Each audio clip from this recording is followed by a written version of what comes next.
Nag-withdraw na ng House Prosecution Panel ang ilang testigo na ihaharap sana para sa pagtalakay ng Article 4 na naglalaman ng mga pagbabanta ni Vice President Sara Duterte sa ilang mataas na opisyal ng gobyerno. Samantala, ginit ng prosekusyon na tuloy ang pagharap ni NBI Director Melvin Matibag bilang witness. Si Sheila Natividad sa report. Hindi na ihaharap ng House Prosecution Panel ang 6 sa kanilang mga testigo para sa presentasyon ng Article 4 ng impeachment complaint laban kay Vice President Sara Duterte na tumatalakay sa umano'y grave threats. Ito ay matapos sumang-ayon ng prosecution panel na sapat na ang mga testimonya mula kina NBI Senior Agent John Mark Calilung at NBI BARM Regional Director Attorney Jeremy Lotoc para patunayan ang pagiging totoo ng video mula sa 2024 online press conference ni VP Duterte kung saan siya paulit-ulit na nagbura at umano'y nagbanta sa buhay ng Pangulo, ng First Lady at ng dating tagapagsalita ng Kamara. Kabilang sa mga tinanggal na testigo ang dating sheriff na si Abby Andres na sinapak ni VP Duterte sa isang demolisyon noong siya'y alkalde pa ng Davao City. Maging ang mga reporter na sina Mikhail Flores at Bons Magsambol na dumalo sa 2024 online press con, isang psychiatrist na inaasahang magpapatotoo sana sa estado ng pag-iisip ng bise ng gawin ng umano'y mga pagbabanta, isang kapamilya ng umano'y biktima ng pagbabanta at isang kinatawan mula sa PNP Firearms and Explosives Office. The intention of the prosecution is never to abuse the time of the impeachment court.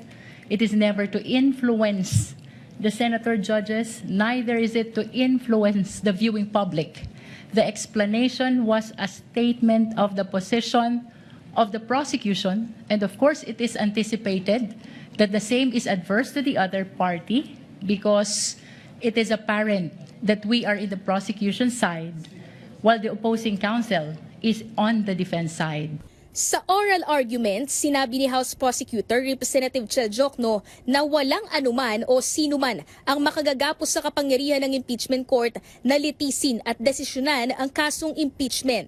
Sa pangunguna sa presentasyon ng prosecution panel, binigyang diin ni Jokno na ang mga ulat mula sa Anti-Money Laundering Council na isinumite sa House Committee on Justice ay nagpakita ng malaking pagtaas sa mga financial activity ni VP Duterte simula taong 2007 nang manilbihan siya bilang Vice Mayor ng Davao City. Ayon sa ulat, ang kabuuang halaga ng mga transaksyon sa kanyang mga account ay umabot sa 208.15 million pesos noong taong iyon.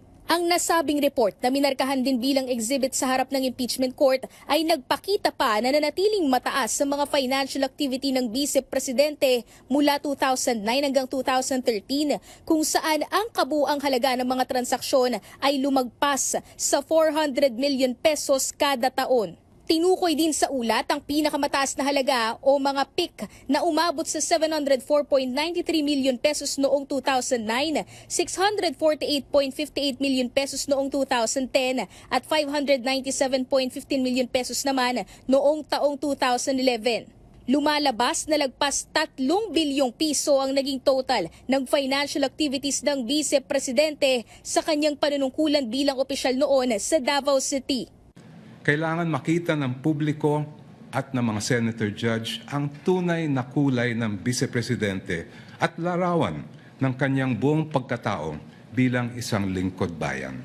Tama na ang timpla. Kung dadagdagan mo pa ang rekado, baka mag-iba pa yung lasa. So titigil na kami. Samantala, si NBI Director Melvin Matibag ang magsisilbing huling testigo ng prosecution panel para sa Article 4 bago lumipat ang pagdinig sa Article 1 na may kinalaman naman sa umano'y maling paggamit ng confidential funds. Nakatakdang iharap ng prosekusyon sina Marivic Pareha, Director ng House Legislative Archives, kasama ang mga opisyales ng Land Bank na sina Violeta Constantino, Nenita Camposano at Lynette Ortiz. Sheila Natividad para sa Bayan.